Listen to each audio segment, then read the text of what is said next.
This is King Kong Husk, the Stone Age Savage, Beastman, and you're listening to Drunk with Buds. Who's a husk? Who's a husk?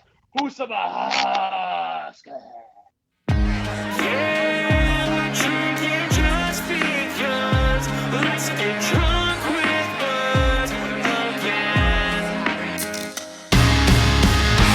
Yeah, we're gonna have some fun. Let's get drunk with Buds again. Yeah, we're drinking just because. Let's get drunk with Buds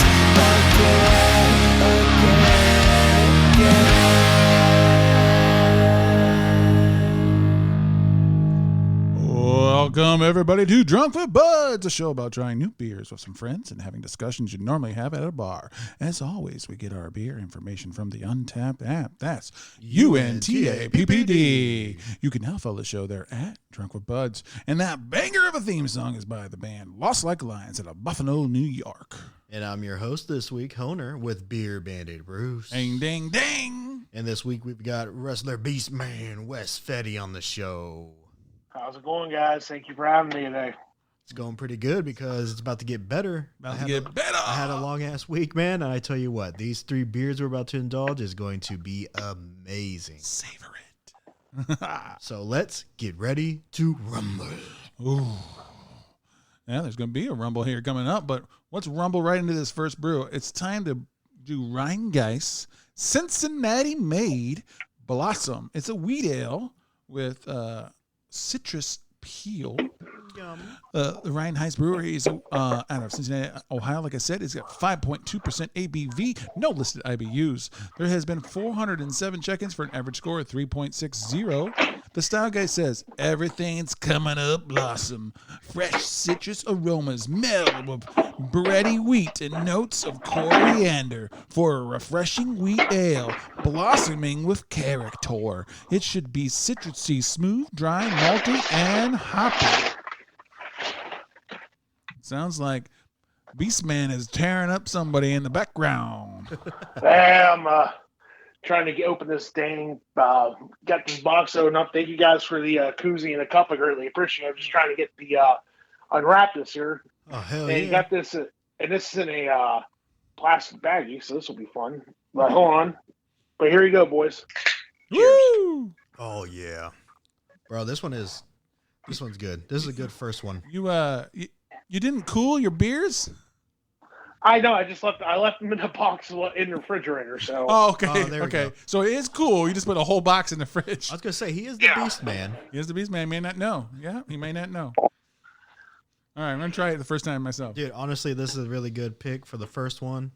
I want to say Rhinegeist. This is Rhinegeist. Ooh. Well, it smells fucking great. And I'm enticed. Dude, yeah.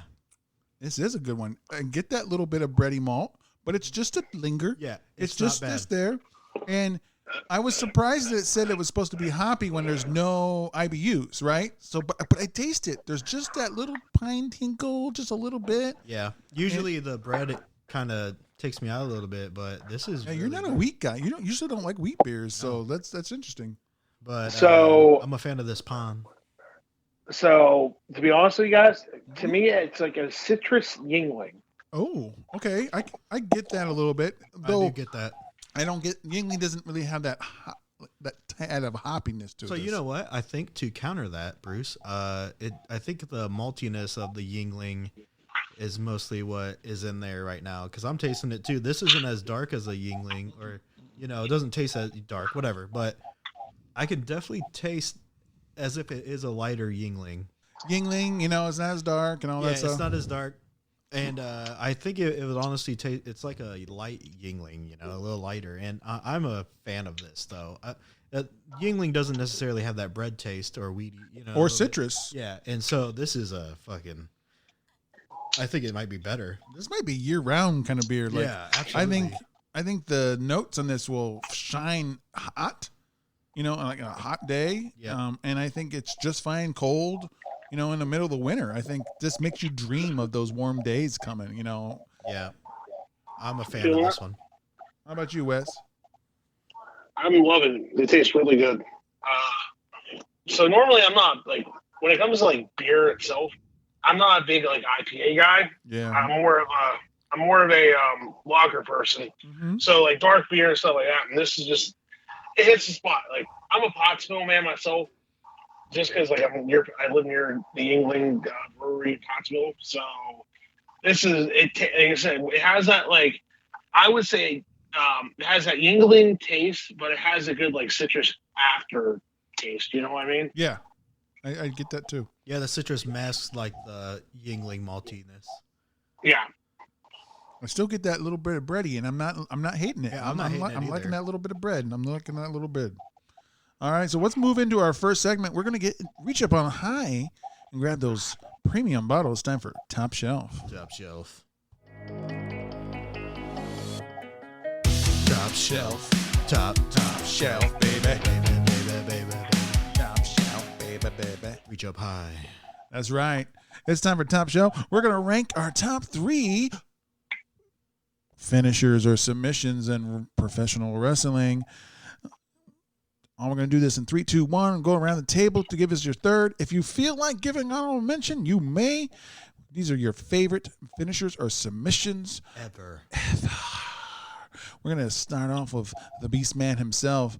If you're going to want to mark out on yourself, you can. You can use your own finisher. It's up to you. But what is your third favorite finisher or submission? Or you can give an honorable mention including with it.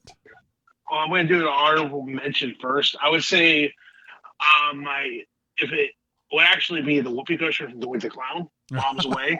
So, because I took that as my own finisher actually, and because it's something you don't see a guy jumping off the top rope and sitting on him.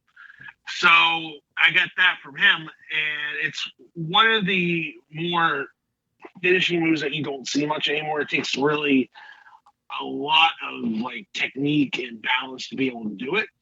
And I would say that as number one, but I don't. There's like 3. Of course, there's other ones that are good. So like my number 3 favorite finishing move of all time, and I might get some shit for this, but I'm gonna have to say the Stone Cold Stunner. No, I don't see any hate on that. Not at least from his. Yeah, I love that one too. Okay. I think it depends on who he does it to also, because Triple H really sold it. The Rock sold it so well too. But sometimes people sell it too much and it becomes too comical. You like that. the oversell? I love the oversell. It's one of those moves that once like it's like one of those like fad moves like everybody does, like the super kick nowadays. Everybody does the stunner. And it really isn't like a finishing move, I would say, anymore unless Stone Cold does it. So, or Kevin Owens. So like to me, like I think it's like one of those moves like a DDT that just like it had stigma and died. So I would say that's probably my number 3 favorite finisher of all time when it wasn't finished. I get that. Hell All yeah. right, Honer. What do you got going for us? So my honorable mention is going to be the Sweet Chin Music, actually, because I say this because back when I was growing up, that was one of those moves where it's just like you knew he was about to hit that fucker, and it was just like, oh, he's charging it up, and you just get hyped.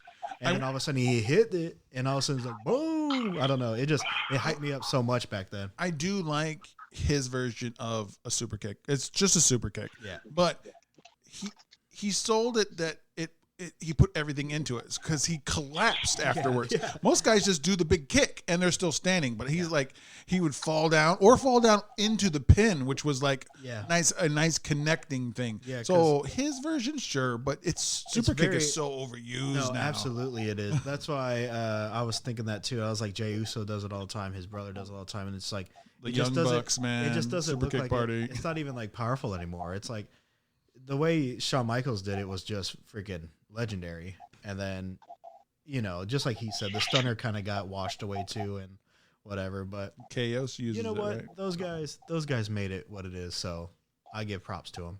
And my number 3 is the Diamond Cutter. Oh, from DDP. oh. I always love the barn. The diamond upside down is a pussy. That's right. Yeah, freaking Ready to rumble. No, dude, I love that move too. I was just like, I know that one is also more taken again now. You know, it's one of those that just kind of became a thing. RKO and all this stuff. Yeah, that's a little different, but yeah. But yeah, I always just like the setup to it also. Same as Sweet Chin Music. Just the build up, that's what gets me. And then it just happens. It is explosive. You know, that's nice. You can pretty much do it lots of different places. So Yeah. like you don't have to wait for certain criteria to be able to do your finisher. I mean, and it's not lame. Like I never liked Sister Abigail because I felt like, okay, you're taking them from like a foot off the ground to a foot to the ground. Like it's not even that high up. Because they're just laying down and then you're putting them down. So, no, I know you're swinging them, so there's some force there. But like, I'm sorry, it doesn't look like I would get knocked out by that. So it doesn't suspend my disbelief. Yeah. The Sister Abigail is like this generation's still. I mean, in all honesty, this generation's still full stunner. Once it started becoming a thing, it's like Sweet Chin Music too. It has its like, it has its. You got the DT and you got Sweet Chin Music that everybody does, and then you got the starter. And now you got Sister Abigail. Everybody, like people are starting to use it on the indies now as more of like a hook, as more of a false finish than an actual finish. So it's like kind of taking the stigma away from it. So that's why like why everybody, it's like I always say it's always like the cool move. Like, oh, it's the cool move of the month because people use it. And then after a while, like, I mean, I go back to what I said 5 seconds ago. It just loses its stigma. Yeah. So that's why I agree with you guys being right. Like, it's a great finisher. It's just in a few years, it's just not going to be like as a finish like it used to be. You know. All right. So my number 3 / honorable mention. My honorable mention is going to be Logan Paul's Pollinator or whatever it's called. I'm loving it. I do know that he'll never be able to do it on anyone that's kind of heavier than him. I just don't think it's for the same body weight and athleticism as him or younger. So yeah, I just don't. Has he like, done it to Rey Mysterio yet? I think yes, he has, right? that's the first time we saw it. So yeah, and it looked fantastic because of it. Because Ray can jump to help to move out, but I mean, he's not putting it on someone like. I don't know if he could do it to Randy Orton. I don't like. I don't know. I think Randy Orton could do it. You think he's? I think so. I think you kind of stop at Rome. I don't know if he could do it on Roman. Roman might try it. But so it's situational, but it does look good, and good props to a new guy, outside of wrestling kind of guy to be able to do athletic.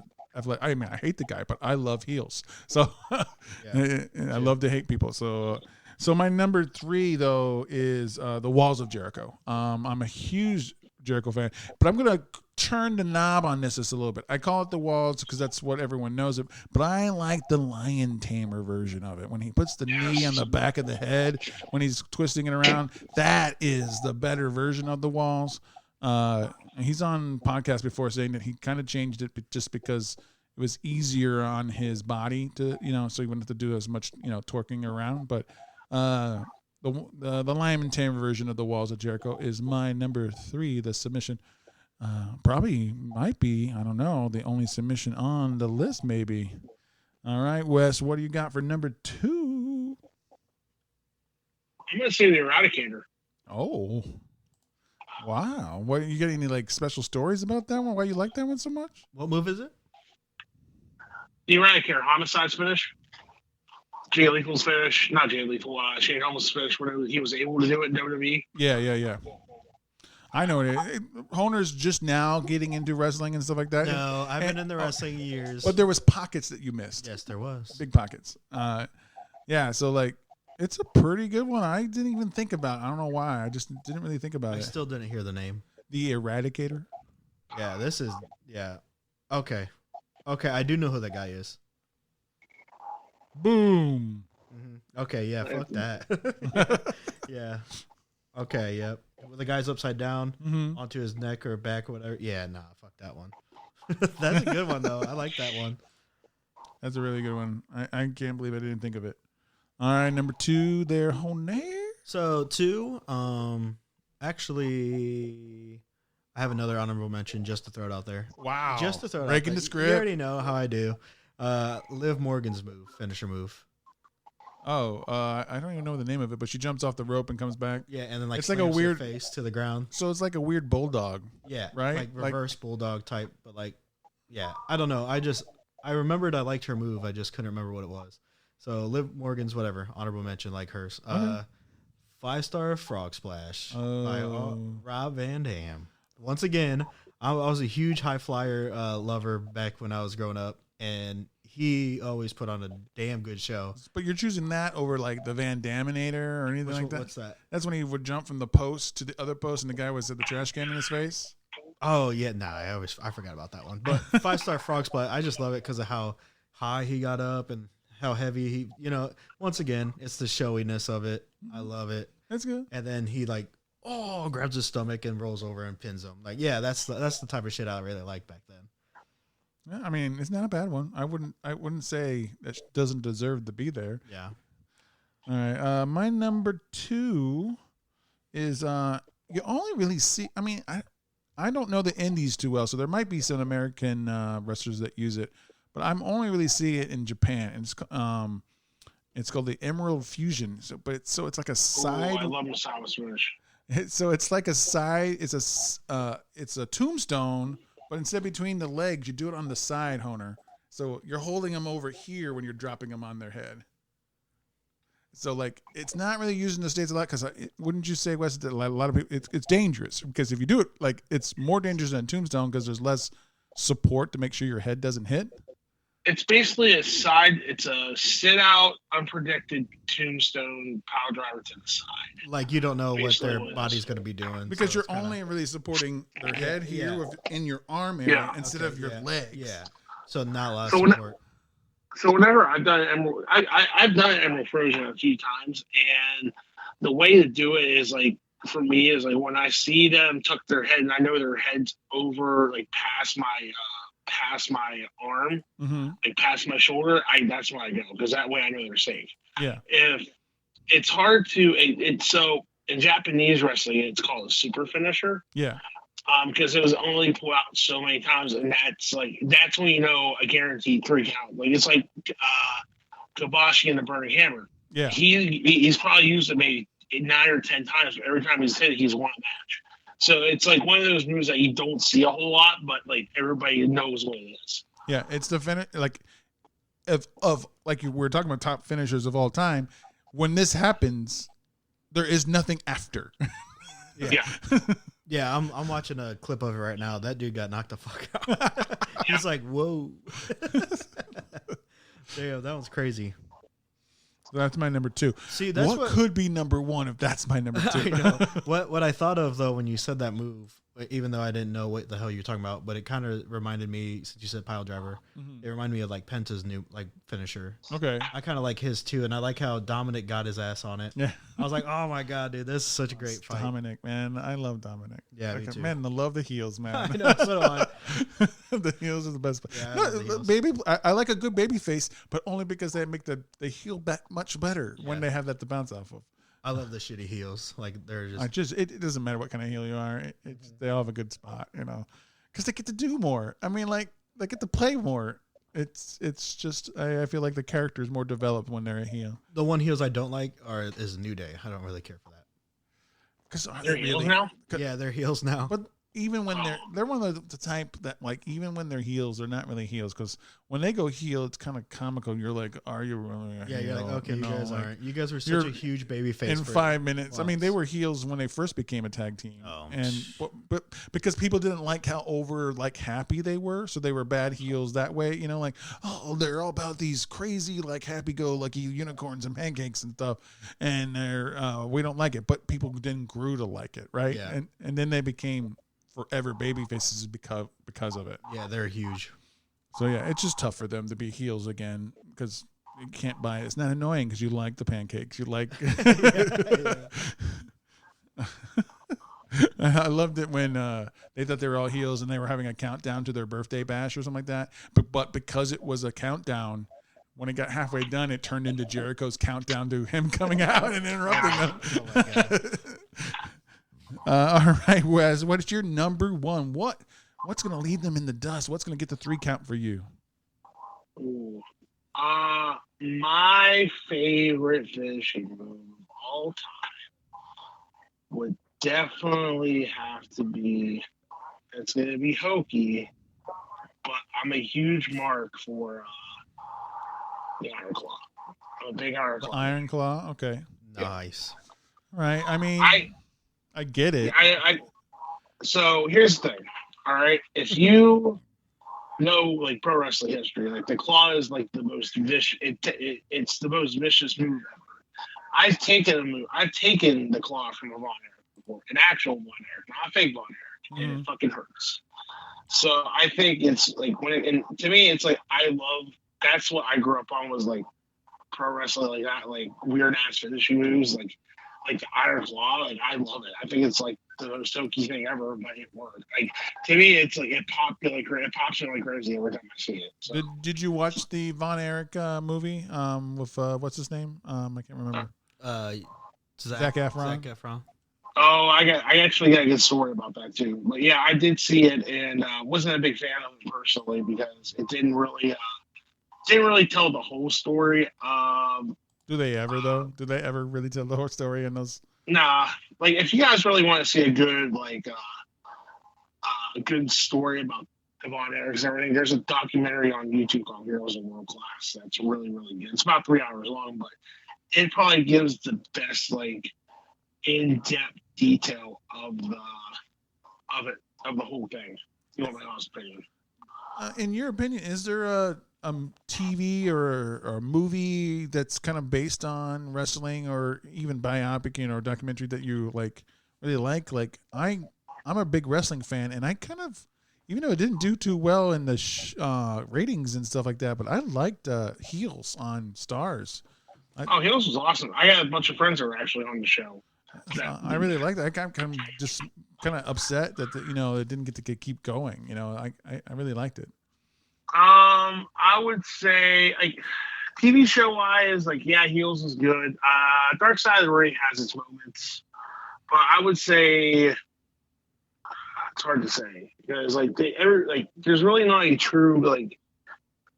For me, it's like I like documentaries on the business. Like when it comes to like people trying to replicate a show about the business, pro wrestling is a TV show. Yeah. Like on it's based off like it's a TV. It's a how can I put this?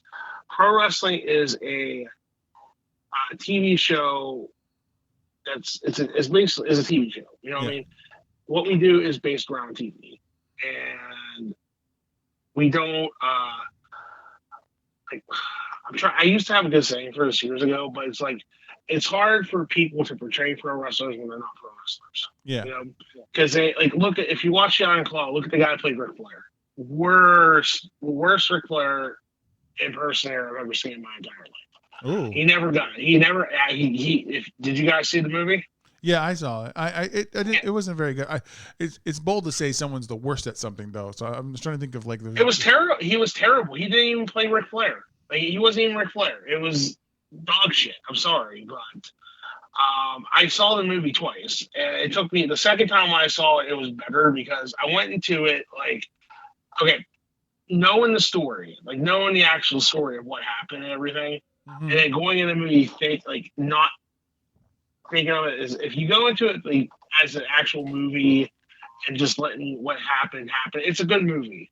But when it comes to like, okay, there's like 4 Von Erich kids. They only showed 3. Kerry's foot. It was his foot that got amputated, not his whole fucking leg. Yeah. Just shit like that. It was just like, to me, it just like kind of like overkilled the movie. But now there's like, I guess Investigation Discovery is they're doing like their own like documentary on the Von Erichs, like what really happened. So, but Kevin's going to be involved in it because apparently, from what I read, Kevin wasn't involved in the Iron Claw movie itself. Like he didn't get any input or anything from what I read. But it's the internet, like everything on there is real. So, yeah. But like in my opinion, there's really not a good like pro wrestling based TV show based off of pro wrestling. And Heels is good. Heels, I would say, yeah, because unfortunately, as it sounds, there's a lot of towns that I know that have that. Like pro wrestling is all I got,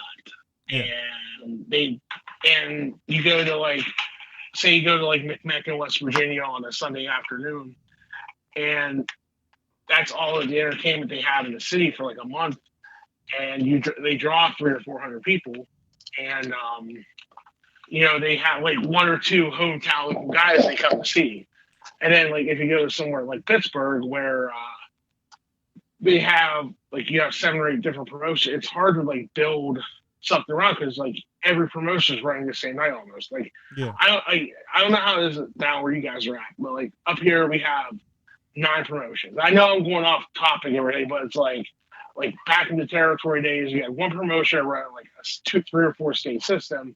Now with everything dumbing down to where it's like a promotion running every week, which is nice because you get a lot of work still. But it's like, you got like one promotion running 5 miles from there on Saturday using half the same talent because they're working both shows, and it's like hard for anybody to really draw anybody and make money and sell tickets because you have like you're splitting the crowd up instead of trying to run on a day like to where you can get everybody.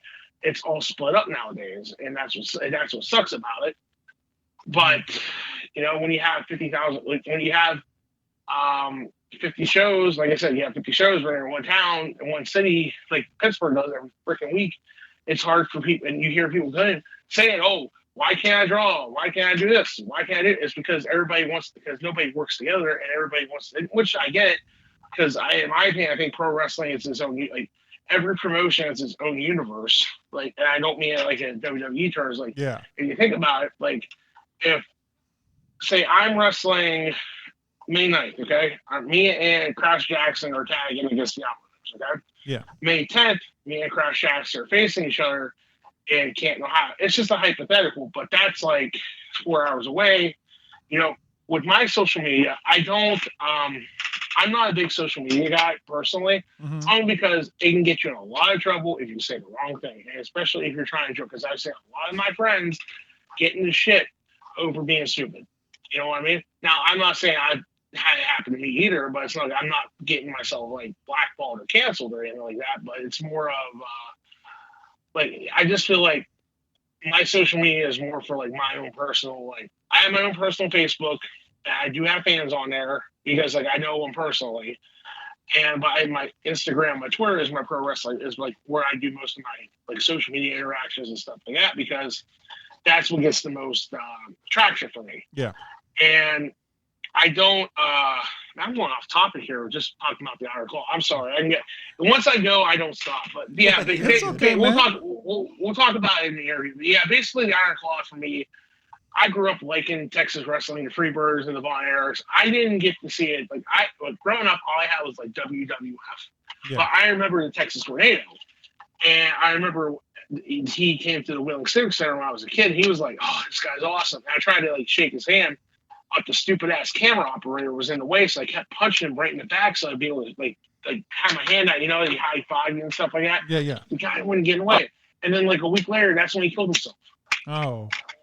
So like I've always been fascinated with the Von Erich story, and just like knowing the origin of the Iron Claw, because there's like 40. Okay, so you got Baron Von Rasch, you got Baron Von Rasch, you got Waldo Von Erich, you got Fritz Von Erich, you got basically anybody with the name Von. Like, okay, Tim Storm from NWA, Baron Von Storm. Now he's using the Iron Claw. Basically, if you don't have the name Von in your name, you can't use the claw. Yeah. So, but the origin story of the claw itself, like I like, especially like when you have people doing promos where you have fruit and like they like hold their hand out with the claw and they're fucking like smash your fruit with it or coconuts. You're just like, as a kid, you're like, oh my god, I don't want to be in the middle of that, and so that's why it's my favorite finishing hold, because it's to people it's hokey, but to me it's like, okay, that's a move that. It's like the Mandible Claw by Mankind, It's like those kind of moves. It's just like you gotta make them believe, but if you make them believe, it can get over. Yeah. So that's why per se the Iron Claw is my finishing hold. Nice. Yeah, it's got a story behind it too. Yeah. All right, number 1 for you, Honer. Yeah, so mine's not as in depth as that. Mine is it's like a mixture of Twist of Fate and then Swanton Bomb. Yeah, so a double team finisher. Not one finisher, you're putting 2 together. Yeah, because Twist of Fate, I always loved it. That's always been a move I always loved. I love the Hardy Boys. So Twist of Fate, I know it ain't doing shit, but I love how they do it. It's flashy. Swanton Bomb is also flashy. Like I said, back then, I love the flashy shit. Yeah, you do look like a Hardy Boys fan. Yeah, Hardy. Team Extreme. But no, they're badass. Like they were actually how we used to backyard wrestle, and like that was who I would like kind of like impersonate a little bit. Yeah. Like I was a Hardy, like I was a Hardy boy. Yeah. I mean, I marked out when they came back that one WrestleMania, and for the ladder match. So that was probably one of my favorite moments ever. Is just like because like just the emotion of them coming back and no one expected. I mean, people expect it, but no one like you know what I mean. It was expected, but I don't think anybody planned for it to happen that night. I think people were expecting it to be like a Raw after WrestleMania type thing. And I feel like the New Day, they came out to announce it's going to be a Fatal 4-Way. I felt like they sold it might be them because they were in their ring gear and they were moving forward. And then when you hear the music hit, and you're like, oh, they got you. They fooled you just enough. I mark out like that more for like when Edge came back in the Royal Rumble, like 9 or 10 years away. That was a big surprise to me. It's like, yeah, fucking Edge. And then, like, the crowd going crazy, and he almost, like, cried coming down the aisle because, like, he didn't expect it to be that loud. Yeah, he wasn't expecting it. All right, so my number one, what's stronger than the Emerald Fusion? I mean, that's a deadly-ass move, right? It finishes all. I'm going to take the Great Muda's version of this. Other people do great ones, too. A lot of people use this finisher. But I love the Shining Wizard. Okay, you're running at a guy who's got one knee up. You jump off the goddamn knee, and then you knee him. Now, the lighter move is they don't knee them. It's a leg kick. But like the actual version is like you're literally hitting the side of their head with your fucking knee after you jumping off their leg. So that to me is fucking devastation. Especially Muda. Muda did the best. And so the Great Muda, Shining Wizard is my number one, and because it's just so fun. You knock them around, you keep hitting them, and then they're just trying to get up. Kind of like we talked about before the show. Is like I don't really like the curb stomp just because like you got to wait for their groggy and they're kind of it's so situational. But my number one is one super situational one. Yeah, very. It's very super situational. It's like, oh, hey, I'm getting up. Oh, I can get him now. I can get him now. I'm gonna come off the ropes and just fucking jump off off your knee. And I'm surprised you didn't say the Hurricane Helms was your favorite. No, not his version. He used it too. He used a leg like the more kick version than the knee version. Well, he was a superhero. No, he's a super zero. Burn. So that's my number one, and that's Top Shelf. Top Shelf right there, baby. All right, so it's time to rank this brewski that we had here. Wes, we rank things from 0 to 5 by quarters. Give us your final thoughts, what you tasted, what you liked, what you disliked, and then give it yourself a score. I will say I'll give it a 4.2. All right, 4.25. What did you like and dislike it? I love the I love the Yingling vibe with the taste of it because like I'm used to that. Like I'm used to that taste. I think it was like the citrus was good, but like it was a little bit. I think there could have been a little bit less than that. But the hops, like I like the hop taste. Yep. Behind just a little too much wheat though. Okay. I'm pretty close to you. I'm gonna give it a 4. I think it's great. It's right. 4 is right when you get into the great. I think it's year-round brew. I didn't dislike anything about it. I didn't think it knocked my socks off though. I liked every different note of it. I didn't think anything needed more or less of it. I don't get the name. Not that that matters, but I'm not getting Blossom from this this brew. But I'm not giving it points away from it. It's just. Did you read the back of the can? I'm going to when we do your review of this. During my review, bitch. No, in my head, I'm reading it. Yeah. I mean, this one, as I drank it a little bit more, I'm like, it's not as good as it first initial taste, but I'm gonna give it a 3.75. I would drink another one. I would probably drink a 6-pack of it. Honestly, like it's good enough, but I might split the days between them. But still, it's good enough. I would definitely try it again. I did read the back, and I read it on air when we did the thing. It's the style guide. I still don't get the name. Yeah, okay. I didn't know if they put like random shit on the can and then like makes sense. All right, so we're going to go into a break, but first, we're going to shout out one of our sponsors, the Hop Station, and then we're going to hear Honer rap. Yeah. Looking for a cool craft beer bar? Hop Station Craft Bar has over 30 rotating taps and hundreds of bottles and cans to enjoy.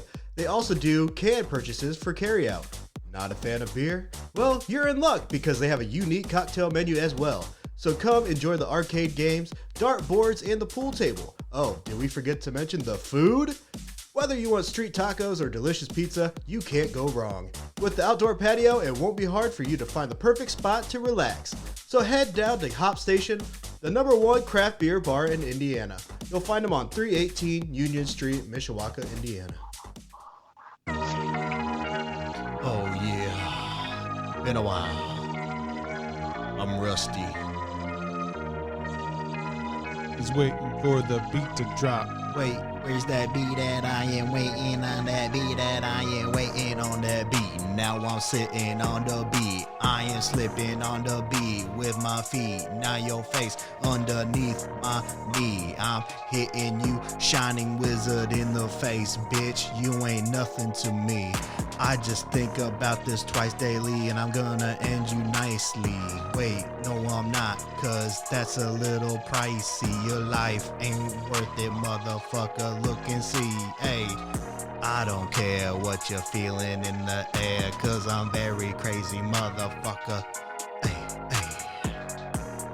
Freestyle type beat, very crazy, trap instrumental 2025 by Ray Pan on YouTube. Welcome back. Welcome back, everybody. We are here, and I'm feeling a little bit more energy. Like I said, it's been a long week, and so that first beer hit right, and I am ready to continue with you guys. Ooh. Yeah, let's roll.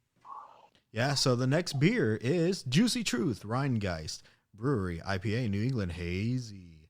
6.5% ABV. Two friends have checked it in. They gave it a 3.25, but the rest of the world, 21,000 to be exact, gave it 3.85. Ooh, pretty high. Rhinegeist Brewery is a regional brewery from Cincinnati, Ohio. Style Guide says, some truths are juicier than others. The result of years of experimentation in the juicy, hazy IPA space, our truth is, once again, found in the scintillating brilliance of hops, brewed to unleash the mouth-watering tropical notes and aromas of the generous hop bill. Juicy Truth delivers on the promise made by our iconic flagship IPA. Always bold, always consistent, always fresh, always delicious. Brimming with notes of juicy pineapple, fresh mango, and bright citrus, our brand new year-round hazy IPA pairs perfectly with logging off, daydreaming, and enjoying everything life has to offer. Juicy Truth is available in cans, including new 19.2-ounce cans and on draft. The world needs more truth. And honestly, 19.2-ounce cans are my favorite. English pint. Yeah. I love them. A good English pint. I wish this one was one. It's not. It's okay because know. I was skeptical in the beginning because it's an IPA, but then we said hazy. A lot of times the hazies are, can turn that ship around. True. And then I read the can and they were talking about pineapple. I'm like, okay, sometimes that can be good, sometimes that can be bad. But guess what, folks? This tastes really good. This tastes like pineapple blended in with a very, very hollow IPA, like just a little bit of pine tickle. It's not super hoppy. It's smooth, and it's just all I get is that pineapple, like a light pineapple swirl in my tongue. Another one good for a hot day.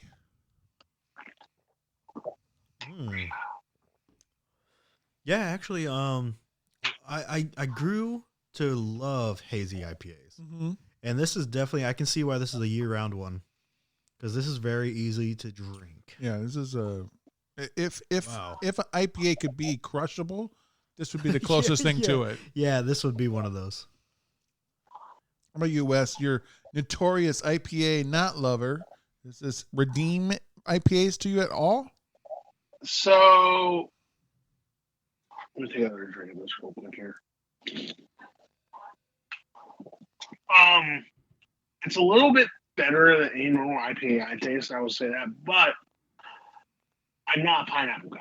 Oh, okay. So, yeah, it's an okay. It's okay. It's like I said, it's a good beer, not a great beer. Like this is probably like one I would have with my friends, and probably that would be it. Yeah. I will say, I did hope on the style guide it mentioned mango, so I was hoping there'd be a little bit more mango forward than it is. But all I Can't taste is, taste the mango.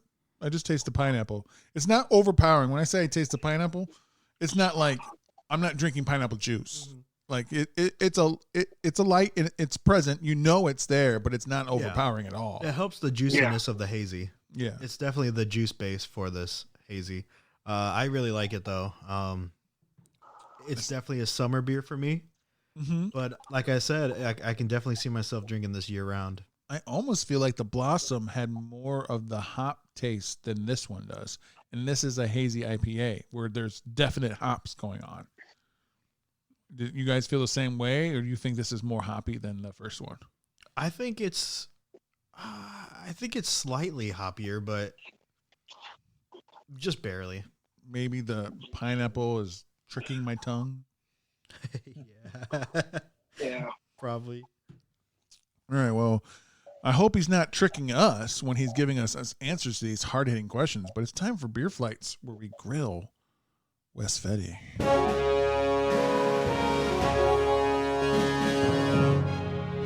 Who? What? When? Where? Why? And how? Nice intro. Ooh. Thank you.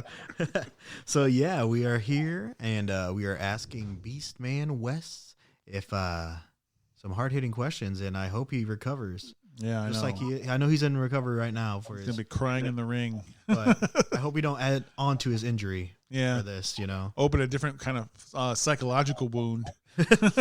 Yeah. All right, man. Are you ready? Well, I got my IPA here. I got my beer. Let's go. He's ready to go. All right, man. Who are you?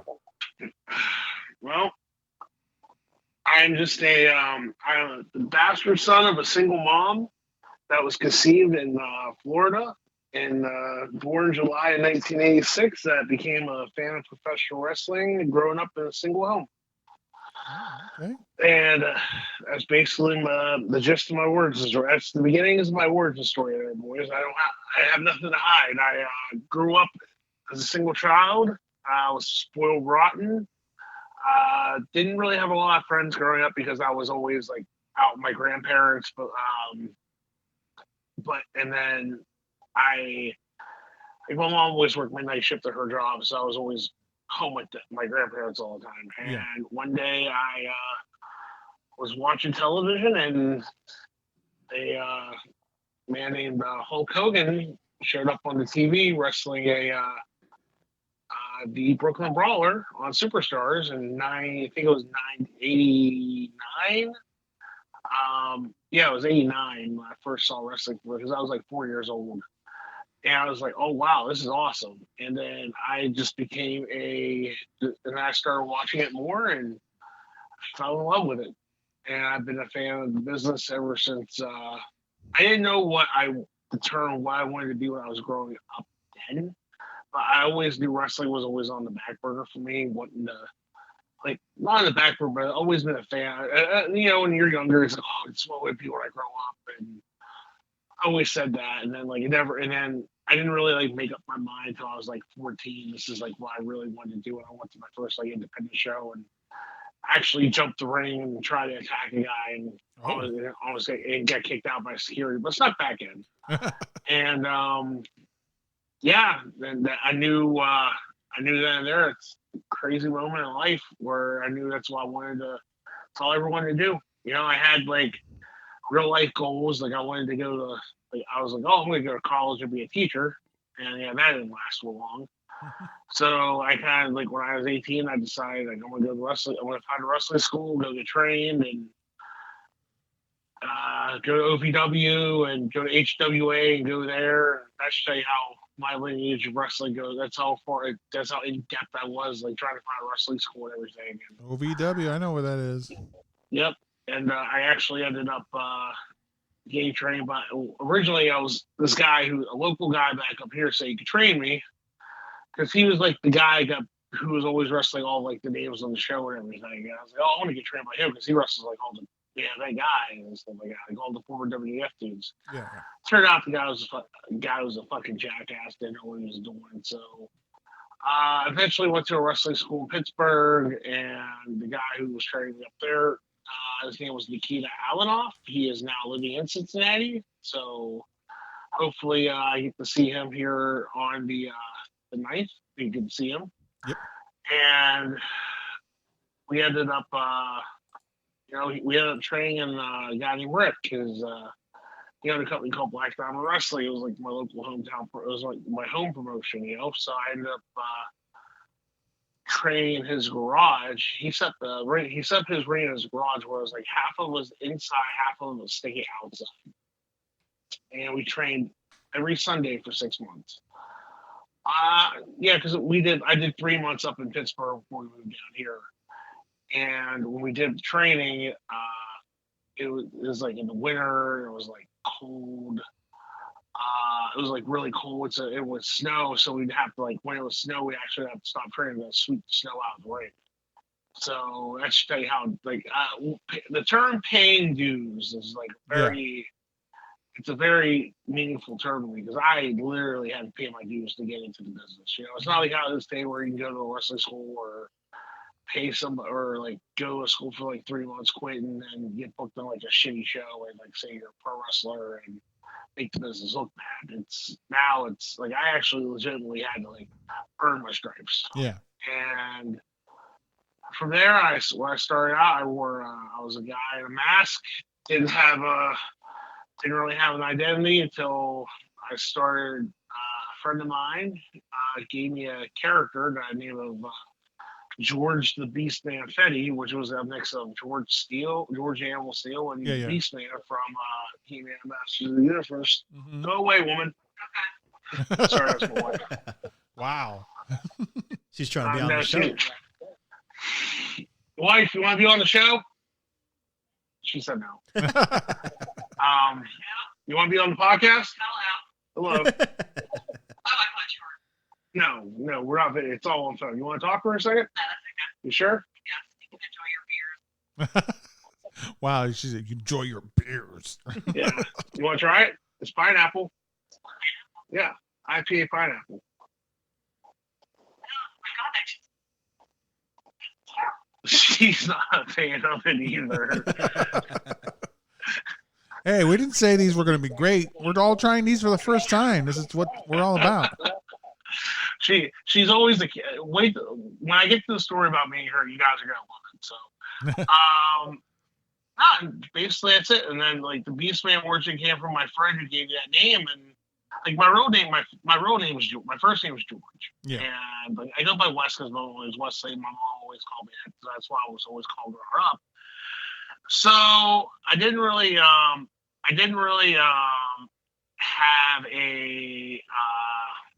have a per se like gimmick at the time. I just had a name. I was just got a name. Okay, so I didn't know what my gimmick was. And then like one day I was watching Ace Ventura: Pet Detective 2. And there was a scene in the movie where he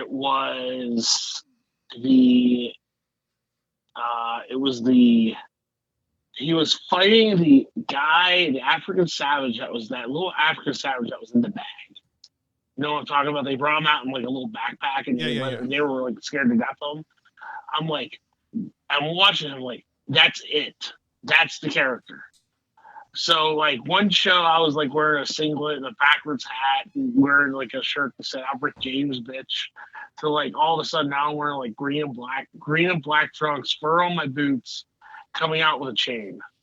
And I had to convince the crowd, okay, I went from like this one guy to this like complete crazy maniac now, all within like a month. And then like I didn't really like own the gimmick. I didn't really like get the character down for at least like 10 years. And then my other gimmick I was doing wasn't really getting me nowhere, so I decided to do Beastman full time, and it was getting some steam. Like it was getting some traction, wasn't really doing much, and then the pandemic hit, unfortunately, and I was one of those guys, like I wasn't afraid to go out and get sick. Yeah. like that's just me. I've always like I know the pandemic was a really bad time for us and everything, but for me in a way it kind of like surged my career a little bit because like I was one of the ones that was not afraid to drive anywhere to do a show. Like literally during that time, it was like I was wanting to like I hated being home. Yeah. I hate being home. I hate sitting in my house. Like now it's different because like I'm homebody now. But I just want to go anywhere and everywhere. So like I'm traveling to fucking like Indiana, like Chicago. I was going to Tennessee, Florida. I was going anywhere just to get booked. And then like when everything started hitting back up again, that's where everything took off.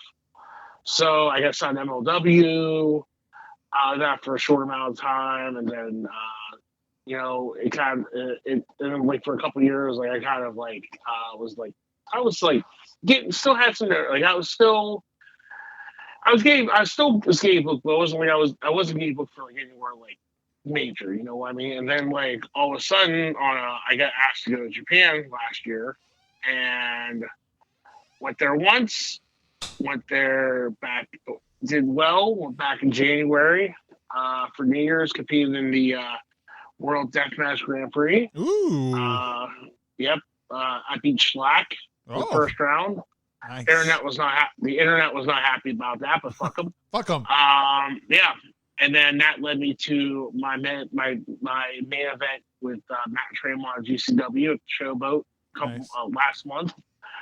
And now I'm going back to Japan. Well, now I'm in Tournament Survival.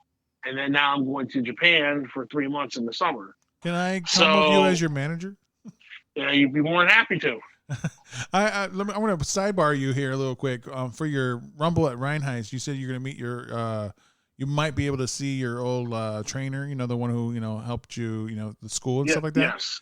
I hope he shows up. I would love to see him. What I don't know if you can get this pulled off or anything like that, but you're the Beastman. I don't know your gimmick 100%. This is why we're asking you here and you're learning about you and stuff like that. But like, wouldn't it be kind of awesome if he like, because it'd be an inside joke for you and him and those who are in the know that he like unlocked the cage to let you out for the wrestling, you know, because he put you into the business, you know, like, so like a little, you know, like tip of the cap, he's there and he unlocks the cage or lets go of the chain that's holding you back, you know, to go because he, you know, put you into the world of wrestling. I don't know. Maybe I'm just spitballing wrong, but like, I think it would be kind of cool.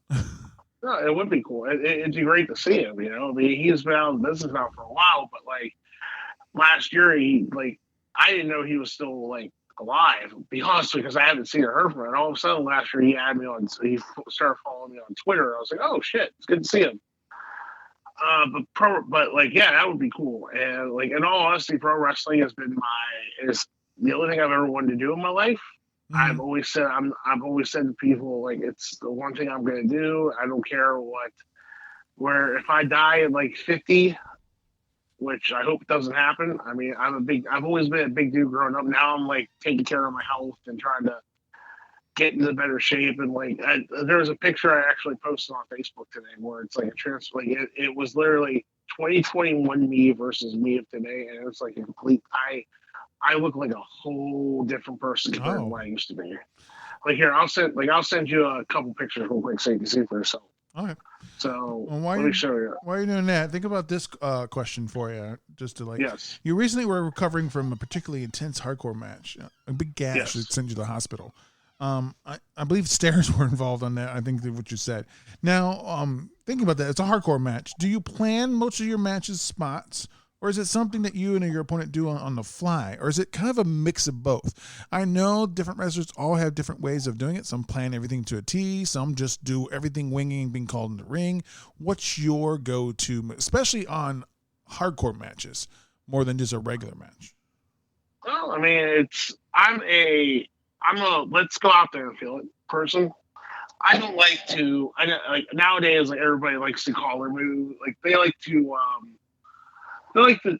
plan things before the show happens, and you know, and that's cool. I mean, it's nice to have like a little performance, but I'm not quote say a gymnastics artist. I'm not a gymnastics wrestler or a creative wrestler, as what people say, which some people call them the ones that go spot for spot, like or at least around here where I live at. I really like to go out there and just feel the crowd. Mm-hmm. Because like, say if you have a match and the two guys like have everything planned out to a T. Oh, we're gonna do this here, this here, this here, and say the crowd's not into it, and they don't know what to do. Yeah. You know what I mean? So like for me, with me having like I have experience wrestling, like working in different styles, so I like know like, okay, if like we do A, B, and C, but B doesn't work, we can do this to get the crowd back into it. It's like, it's because at the end of the day, they're the ones. It's cool to be able to. The athletics of pro wrestling nowadays is amazing, and for people what people can do. But the biggest thing for me is like I have that old school mentality of being able to listen to the crowd, because I can still get a holy shit or this is awesome chant by changing something up real small to where it's going to be able to get a bigger reaction compared to what, say, if like something, because I know what the crowd will pop for. I'm 370 pounds. Okay. I used to be 450. The picture that you saw right there, and that I sent you in 2021, I was 400 pounds. Yeah. Okay. Now I'm down to 300. I'm down more, but my heaviest was like, I was like last year around this time, I was at 440 pounds. So I gained a lot of weight. Now I'm down, I've lost a lot. So I'm kind of like happy I can brag about it a little bit. One of those guys say, hey, I lost all this weight. But I'm not one to brag about anything. Like for me, it's like, I know I know what I can do to pop a crowd. Like I can do a simple flying cross, like running crossbody, crowd's gonna pop. Yeah. Hit a big clothesline, like on a little guy, they're gonna pop. They like to hear the sound of like someone getting hit. And that for me, it's like I don't need to do like anything crazy off the second. Like I don't need to do moonsaults or like moonsaults of 450s or anything like that to get a crowd going. You know what I mean? I could do it with like my size alone, and it works. And then you got guys that like do all the cool stuff, which I wish I could do because I wish I was that athletic. But then you see times where it's like the crowd's not reacting to anything.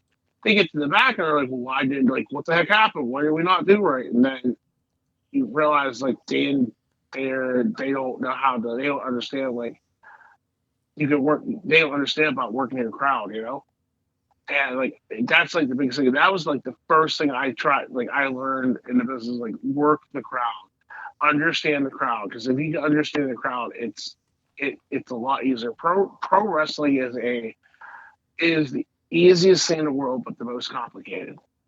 Because you're always trying to learn how to master the craft, but you can't because you're always going to learn something. Yeah. All right, we got another hard hitting one for you, Honer. Now you're talking about your experience and everything, man. So you got our audience is about to find out that you actually have Rumble at Rhinegeist coming up as well. Yep. And who is your match against?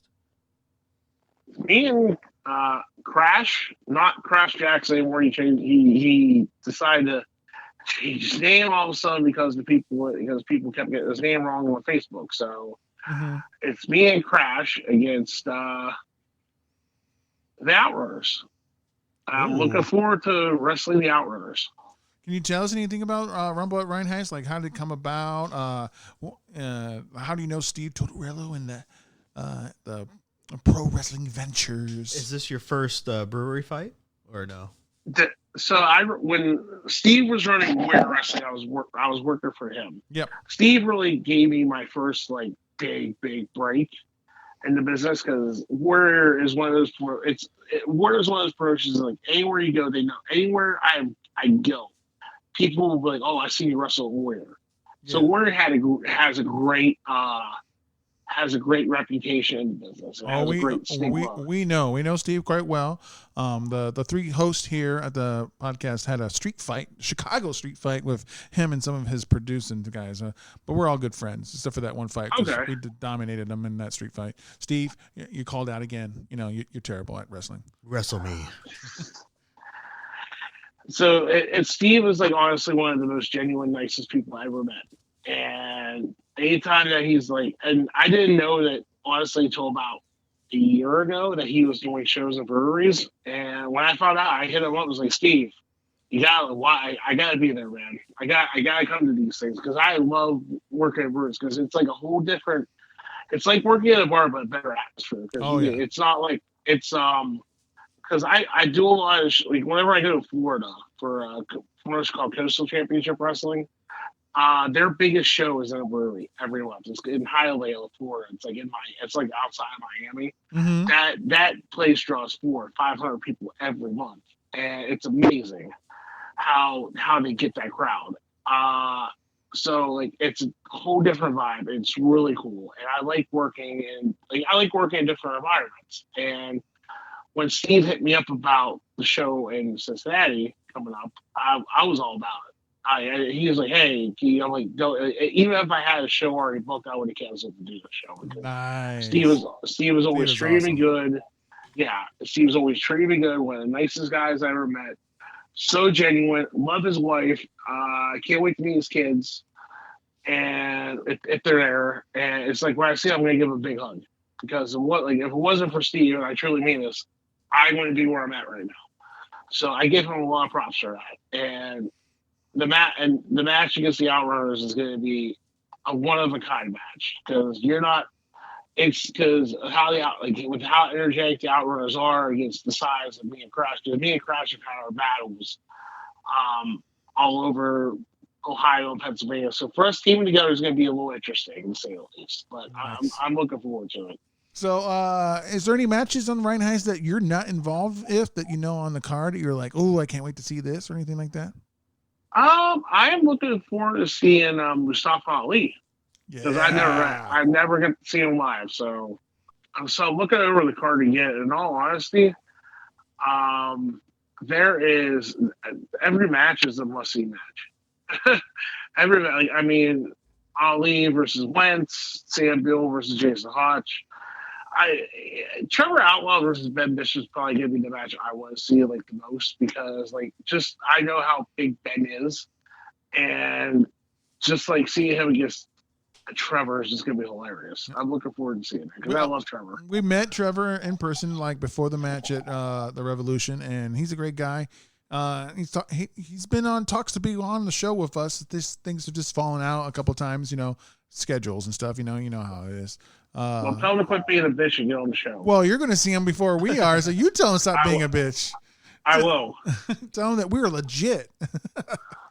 I'll be more than happy to tell him that. All right, so we're going to move on to this last question. We do want to hear your story about your wife, but we're going to have you kind of tell it in the next segment. But Sure. What did you think about this beer? It's time to rate it, my friend. 0 to 5 by quarters. Tell us what you thought of it, what you liked and disliked, and give it a ranking. Wow. Hey, don't be nice. We're all about honesty here. It's not like Rhinegeist gave us these beers, so we're always telling the truth because our listeners know that all of us have different palates and they latch on to those who are closest to them. So they want the full skinny, my friend. I'll give it a 2.3. 2.3. Hey, that's not bad, actually. I mean, if you don't like IPAs and you're almost got to average, that means it's drinkable to you. You just wouldn't ever order it. Yeah, so that means for people that actually do like hazies, they would actually like this. Quite possibly. Because I am one of those people. I like hazies, and this one is very drinkable. I'm gonna give it a 4 though. It's So it's still just in the great. It's just great.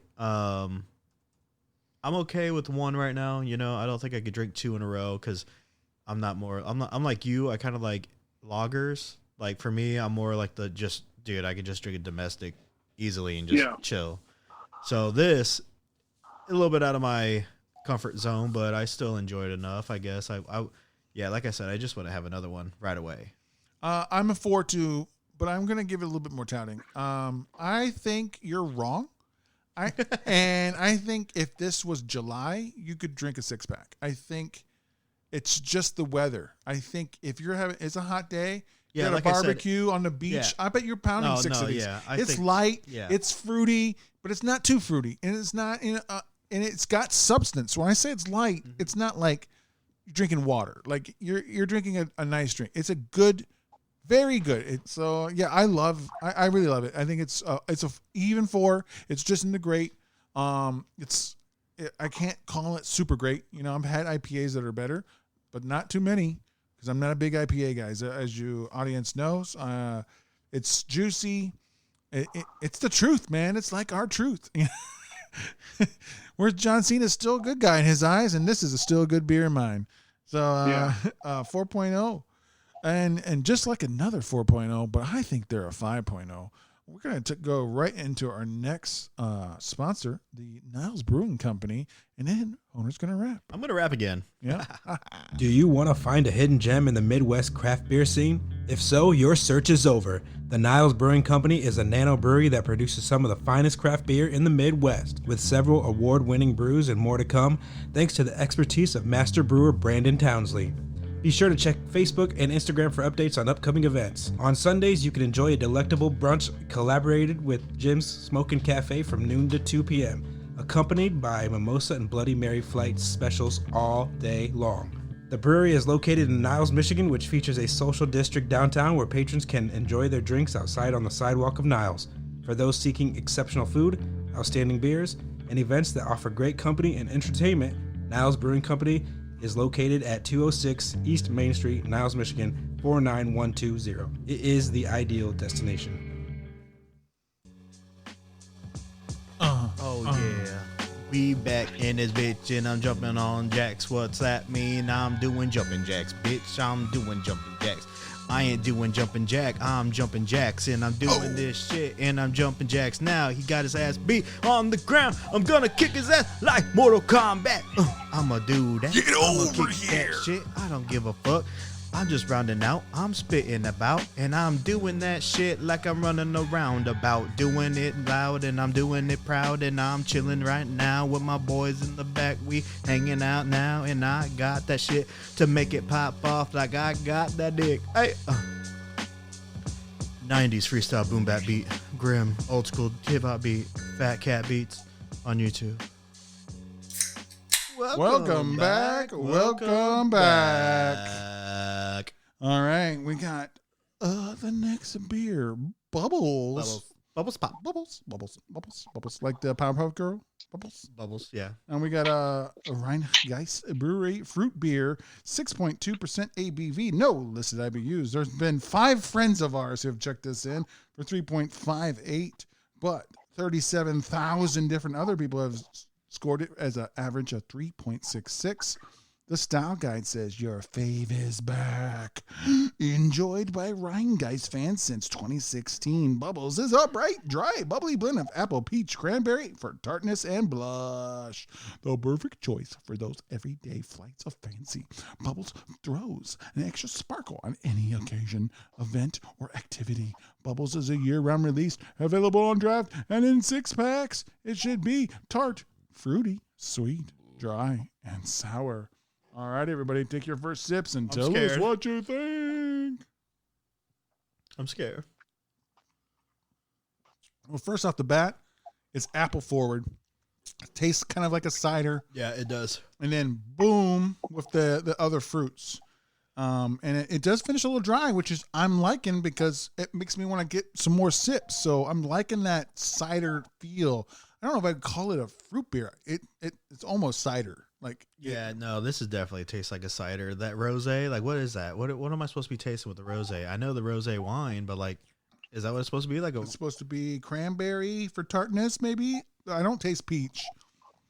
No, not really. I do taste the tartness of a cranberry, but I don't taste cranberry. Maybe that's the color because the cranberries are red, but I just taste apple, and it is bubbly, and it's got a light dryness to it.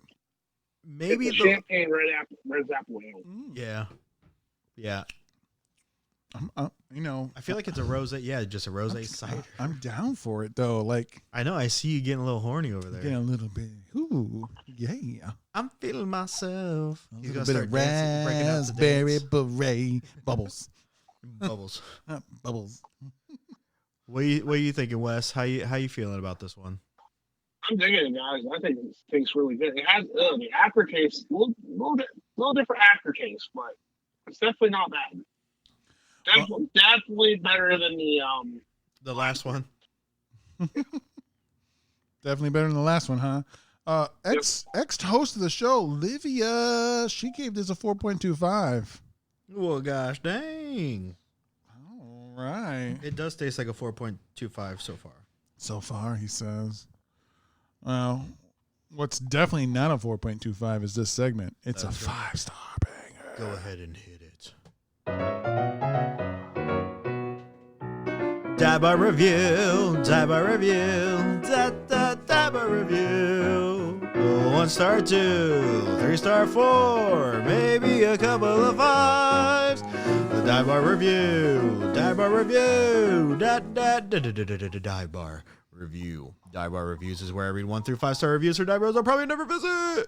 All right, let's do this thing. Today, we're digitally visiting Dive Bar in Cincinnati, Ohio. Ooh, we're going to Cincy. Yes, sir. You ever been there, Beastman? I love Cincinnati. Love me some Skyline. You ever been to, what's it called, Dive Bar? I don't know. This is a random-ass bar I saw there. I guess. I swear to Never been God. to Bar. I swear to God, I thought you were going to do a Pittsburgh bar because I told you where he was living and all No. that stuff. I saw, the only thing I saw was Rhinegeist. That's where I went. My text message was, he lives here, which is outside of Pittsburgh for dive bars. And he was Well, like, guess what? and you gave me a thumbs up. Well, guess where he's going to be at? He's going to be in Chicago, Oh, where's Rhinegeist? Where the fuck is that? Cincinnati. Exactly. So he can go check out Dive Bar if he wants. So he's welcome for this. All right. So Sounds like the after party. It's the after party. yeah, dude, it might be. I don't know, or it might not be. We'll find out. Let's see what people had to say about it. Woody Rossman, 1 star, says, homecoming game. DJ couldn't even put on the game audio for the game. Instead, continued to play ghetto music. Not a single college student was enjoying it. DJ definitely did not know how to read the room. Don't know how you can't put on the game audio for a homecoming game at a campus bar. Play music on commercials, not for the whole game. I'm disagreeing. I'm sorry. Unless it's an actual sports bar, and I don't hear Dive Bar being a sports bar name, the game shouldn't be on. You should be happy the fucking video of the game is on. And this is coming from a sports fan. I love college sports, but if the bar is not themed that way, shut up. Yeah, you're not. I don't know. They might just be little privileged kids, Maybe. Get the poor fucking audio on. Yeah, and give me the sports on. Then you hear the sports. Let me get my sweater off and get upset. But I guess this is like a college bar, so it's a little younger crowd. I mean, I probably wouldn't fit in there anymore. But Well, because you're not younger. I'm not. But you're large as a crowd. That's right. Exactly. That's what I was going to say. Caldenid, Carlton did. 3 star says, really pretty interior. Given the location and having 3 different floors is a nice novelty. However, the music is always too loud. This isn't a rave, and charges are often mixed up. They let far too many people in for it to be safe. The bouncers checking IDs don't keep any sort of tally as to how many people have entered. Okay, so it's like gambling. You go in and you might get a lesser bill, but you might get a more expensive Yeah. bill. You never know. Okay. You might pay for the whole bar, or you might just pay for yourself. And it's 3 stories. Okay. But you can't hear the game. Jana, 2 star, says, I was shocked with how the dive bar employee handled this. Lied and then kicked him out for asking other people to use their phone to get a ride home. I lost so much respect for these people. Thankfully, he didn't get behind the wheel and kill himself. All right, well, that's a problem. Okay. So I guess somebody needed a ride. Yeah, And Wes. they say, get the fuck out. I don't Would you care. let someone use your phone to call a ride when they're drunk? No. No? No. Oh, Jesus. Well, I would call somebody, get yourself a ride, and get out of my bar. I'll put it like this. There was one time I let my friend use my phone while he was trying to call for somebody to come in. And he ended up leaving me a $90 phone bill What the fuck? because he called my friend from the UK and talked to him for a half hour. Then Wow. he knows, yeah. Wow. Well, then maybe I would never trust anyone ever again. Also, There you go. yeah, hell no. Well, I guess I'm not going to ask Mr. Wes Fetty for a phone when I'm in Japan. Right, get your own bets. Yeah. Yeah. So next up, we got Wes Hughes. Oh, you had me. Oh, it's close. It's close. 5-star banger says, great little hole in the wall. Grab a stool, have a seat, and start yakking. Everyone there fits right in. Drinks flow as freely as the conversation. Perfect spot to relax and unwind, or just hide from the rest of the world. Tongue face emoji. Oh, well, my conversation's free, so does that mean the drinks are flowing free? Oh, and the titties run wild. Oh. Did you get sucked into another dimension there, Beastman? No, I'm here. I'm fixing my phone. My earbuds.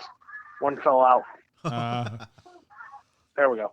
All right, next up we got Anastasia Romano. 1-star says, I thought you were going to say Anastasia Romanoff, and I'm like, what's going on in the movie Anastasia? That's where she appeared as in the dive bar? Yeah. absolutely appalling experience at this bar. After accidentally locking my keys in the trunk of my car, I was waiting for roadside assistance in the parking lot behind the bar. Someone named Elijah spit on me from the balcony steps. Shockingly, when I approached the bouncer, I was dismissed and denied entry to simply wash my hands, despite having been inside the bar earlier that night. After the bouncer fell over his metal gate and chair, I decided this kind of unprofessionalism isn't worth my time or energy. The lack of concern for basic decency and customer safety is utterly unacceptable. Utterly disgusted and deeply disappointed. And there was a picture of the spit on her fingers, and it was gross. Ugh, but like the dude just fell over, and you're just like just trashing him. Unprofessional! You tripped and fell. Well, she probably thought he was drunk. Okay, maybe That's what I was thinking. That he was too drunk to be even working. working, and Yeah. he spit on her. Hocked a loogie, I guess. If you said it was pretty disgusting. Yeah, it was nasty. Yeah. I've never been spit on like that, so it's like I don't, What's the worst thing that's happened to you in like a dive bar? Have you ventured into a dive bar before? Did you meet a wife? Did you meet your wife in a dive bar? Is that why it's Didn't so meet good? my wife. Didn't meet my wife at a dive bar, but saw a guy get pegged by a chick there in the bathroom. Whoa! You got pegged? No, he didn't. He Not me. saw a guy get No, pegged. I know, but I'm saying the guy was getting pegged. Yeah. What the? She dove in. Hey, you know what? Sometimes it just happens. Isn't that a line of like a porn or something like that? I don't It just know. happened. Hey, whatever gets you to have fun, cool, go for it. That's right. Even if it's just getting just a little bit of pegging in a bar, that's fine. Yep. Gearing Jr. 4-star says, Ooh. only been here once, but had a really good time. Pool table and dartboard upstairs. Jukebox is one of those touch tunes machines. So easy to play what you want to hear. They appear to have a big party facility on lower level with a DJ. Good selection of beers and food. Okay. A decent review there. I know. They're like, Yep. okay, it's actually not bad. Ashley W. finishes us off with a 5-star, says, my friends and I love this bar. We came the last 2 Friday nights and this place is packed. The bar staff was super friendly and helpful when they tried to figure out what fruity shots we wanted when we couldn't decide. Try and get Ashley or Abby if you can. Okay. Way to direct us. It's very clear and concise. You just Said have a know. good time. You And just it know. told us who to get to They're enjoy gonna your set time. us up. Set They it will up. Set us up for a good night with some fruity shots. Oh, speaking of setting up, like I'm going to set up Wes here. He said he has some kind of What? juicy story about his wife. I guess it's time. Well, hold on. Let me clear out the segment first. Oh, okay. All Let me right. just My clear bad. it out. My bad. Yeah, Clear it yeah. out. Clear it out. So there you have it. If you're in Cincinnati, Ohio, give Dive Bar a try. Pretty sure it's a college Give it bar. a shot. Yeah, give it a Sounds shot. sexy. I'm pretty sure it's a college bar, and you'll need a college ID. So good luck. Maybe I don't know if that's actually a thing. No, it's not. But shitty service, rude bartenders, and cheap ass beer, just like a typical dive bar, like the name says. Love it. You know, that would be an interesting concept, though, for a bar. Like, literally a college bar that only accepts people who have, A, 21, but also have a college ID. Like, you're a townie, guess what? You're not getting in. You know what's crazy about that is there is actually a place, the one that has like 2 levels. It's downtown South Bend. Madison Oyster Bar? No, that's 3 levels. The other one, there's another one. There's like a bar there, but whatever. Fiddlers? No, not Fiddlers. that's right next to the Oyster Bar. You're a couple more doors down though. Yeah, it's way. Finney's? Yes, Finney's is that is turned into a college bar, and they actually only accepted college IDs. So IUSB, Notre Dame, St. Mary's. Yeah. If you're in school, then yeah. Luckily, I had my old one and I got in. I had mine from 1997 when they let me in. They're like, oh, okay. Yeah, thanks, man. Still in school? Yeah, man. Keep flunking. Man, I can't stop. They keep taking my money. Hell yeah. All right, Wes, tell us this crazy story about you and your wife. So we actually met at a wrestling show. Ooh. Believe it or not, and she hates wrestling still to this day. So, and she's giving me funny looks when I'm saying it. She's like giving me dirty looks right now while I'm telling the story. So basically, one night at a show, and I go out and I'm getting ready to go work, and I go look out in the crowd, and I see a few of my friends that come to shows every now and then sitting with her and her sister and someone who I thought was her dad at the time, which wasn't. It was John Murray. And after the show, after my match, I go in the back, I get on my phone, I text my buddy, hey, tell that girl in the black hoodie, I said, what's up? I'd sure like to give her the husk, LOL, you know? So, intermission, her sister comes up and starts talking to me, just, whatever, just buy a t-shirt, leave me alone type thing. And took a picture with her, and then after the show, my friend comes up and he's like, hey, come here to meet Anna. I was like, oh, that's her. Okay, cool. So I go up and say hello to her. She does not, I could tell that she has lust in her eyes for me, when she really doesn't. But so I used one of my patented pickup lines to say, oh, because I was like the match before, like I was still putting stuff away. I was really hot. And I go, oh, I'm sorry for, I apologize for being so sweaty. I get sweaty. I apologize for being sweaty. I get real sweaty around pretty girls. And then she's like, get the fuck away from me. Is what she said to me. And so I asked her, I was like, hey, let me get your number. So I'm not giving you my number. She's like, what about Facebook? She's like, you won't find me. So my friend put us in a group chat. And then we just started talking. And then one conversation led to a first date. First date led to us being together now for 7 years and married. Woo! Congratulations. Yeah, thank you guys. Make sure you tell her that we said congratulations too. She's right next to me. The guy said congratulations, man. She said, oh, thanks. No, you can give me the hug anytime. Oh, give him the husk anytime. Hey, Yep. yeah. Oh, sounds like he might have to get off the phone soon. That's a husk of a man. It's time to get shucking. Husk. All right, it's time to tell us our final thoughts on Bubbles. Wes, what did you think of the beer? Give us your ranking from 0 to 5 by quarters. I give this a 4.7. Holy shit. Oh, ding, ding, ding. Almost 5-star banger. It was really good. Really, really good. Did your wife like it? What's that? Did your wife like it? She didn't try this beer. So, you want to try this beer, babe? She said no. Did you tell her it tastes like apples? Yeah, she's good. Okay. I'm not going to push. I really liked it as well. I think it's the best one of the day. I'm giving it a 4.5. I like the apple forwardness. I like the cidery of it. It's tart. It's dry, which makes me just want to keep drinking it. And it's deceptively dangerous. 6% is nothing to sneeze at here. A little bit over 6%, and it doesn't taste alcoholically at all. So pounding a 4 or 6 pack of this can get you into trouble. And I think the more hot it is outside, just the ongoing theme here. I think all of the beers today are great. I think they're all better when it's hot. Yep. And especially this one. So I'm going to go 4.5 on this one. Best one of the day for me. Yeah, I really like this one too. This is definitely a summer Yeah. beer. Spring probably even. I'm gonna give it a 4.5 as well. This is a really good one. I'm not a fan of cranberries, but I don't really taste the cranberries. I think it's just the tartness. I think they. I don't care what you taste. I'm saying what I taste. Do you taste cranberries? I taste cranberries actually. Yeah. Now to just Wow. So it defend- would have been a 5-star Just if you didn't defend taste myself. cranberries. yeah. If there was no cranberries in here, maybe I would have. Oh, okay. Maybe I would have.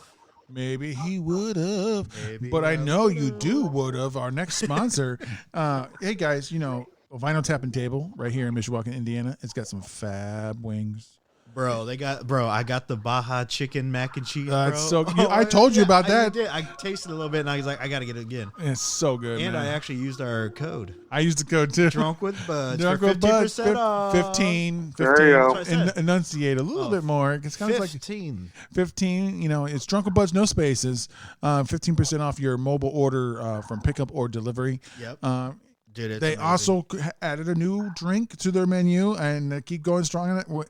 They made Jarritos, the Mexican soda, but they turned it into a margarita thanks to us with some tahini on the rim. Yes, sir. It's so good. Head on down to 117 South Main Street, Mishawaka, Indiana. They got great burgers. They got fries. They got album music going. That's Vinyl Tap and Table. Is called Vinyl for a reason. They're playing vinyl music all the time. Get those wings. Get those drink specials at the Vinyl Tap and Table. All right, my friend, it's time to go. Is there anything you want to promote or anything like that? You guys can follow me on Facebook. Oh, not Facebook. Instagram or Twitter at Beastman Husk. Be sure to come to the show on May 9th. It's going to be a good fucking time, and I can't wait. Are you guys going to be there? I wish. I wish I could. Yeah, I got a new baby. I'm we're- not allowed to go We're anywhere. doing a favor for our friend. I mean, it's not really a favor. We do it for whatever he asked us to do for Steve to help promote the show. I wouldn't do anything. Well, okay. So chill out. You guys did Well, I know have a you- little bit of tiff in that fight, you know. You guys had a little styling Steve trying to put a number on you, He but did. He tried to style me. but Well, I know you guys will be there in spirit. So yes, We we will, will man. definitely be there in spirit. I'm attaching my spirit right now to you. Yes, good. win-win for the Gipper / Give Drunken me my Buds. shirt, Tim. Oh, you just fucked it. I don't know what she said. What'd she say? No, my wife's being my wife, so I got to tell her. We gotta I- ignore I- her then. I had to put baby in the corner for a second. So Oh, okay, okay. Ow! No one puts baby in She's the at corner. me. He's hurt. He's healing. Don't touch him. Yeah, Did she you, just whacked me. Wes, did you know that you could be a premium sponsor? The best way to support the podcast is to go to the links that we have in the show notes. Click here, Yeah. support us. What you did is you get a shout out each episode. We shout your name out thanking you. And what it is you gave us $5 that month. $5 goes exclusively to buying beers and wines and non-alcoholic, the drinks of the show. You'll help support us if you make it 12 months in a row. Guess what? You got shouted out every episode, but you also get Love a it. premium shirt that only the premium subscribers get. We don't make it for sale on our merch website. We don't do it at our festivals that we have or anything like that. It's the only way to access is to do that premium subscribing. It's the best way to support the show. So click on that link in the show notes. Give us $5 a month. You know, your bro, you see him at the, I almost said hospital, but you might see him at the hospital because you have hardcore matches. But like when you're at the dive bars and things like that, you got that friend. You buy each other a beer. Guess what? Beers these days are $5 to $7. So we're just asking you to buy us. Unfortunately, yeah. We're just asking you to buy us a beer, and we're going to use it to buy beers. Yeah. So shout that out. Oh yeah. Thank you for being on the show, Wes, Thank the you guys for having Beastman me. Fetty. Thank you so much, man. We are about to hit it off with final rappage. Oh, you're gonna join in here, Beastman? You're gonna rap with us? He's gonna make noises. No, in I'm the good. He's I'm gonna good. I'm not a rapper. Yeah, make so. the Beastman He'll be noises. like, in the background. That's my hype man. Cuss. Here's your remix. All right, we got freestyle type beat, too aggressive, trap instrumental 2025. Ray Pan on YouTube. Thank you everybody for listening. Now listen to me. Hey. Hey, I'm too aggressive, bitch. I'm too sexy, bitch. You submissive. Bruce, yeah, you are. Look at lion you tamer down, session down on move. your knees, all tied up, cause you a little. Bruce is submissive, man. He love to be in a. He like to be tied up, man. He like to be. He said the walls of Jericho is his favorite move, so you know that he like that shit, like he like that move in his bedroom. Hey, hey. He's dominant like Dominic Mysterio. He's dominant like Dominic Mysterio. He's tapping He's dominant like Dominic Mysterio. But I'm walking around like I don't know. All right, yeah, shit, man, fuck, man, shit, man, yeah, man. Follow us, Drunken Buds podcast. We forgot to say our tags. That's okay. That's fine. That's whatever, dude. We don't Fuck do that us. too often. They Yeah. know where we are. Stay sexy, everybody. Stay sexy.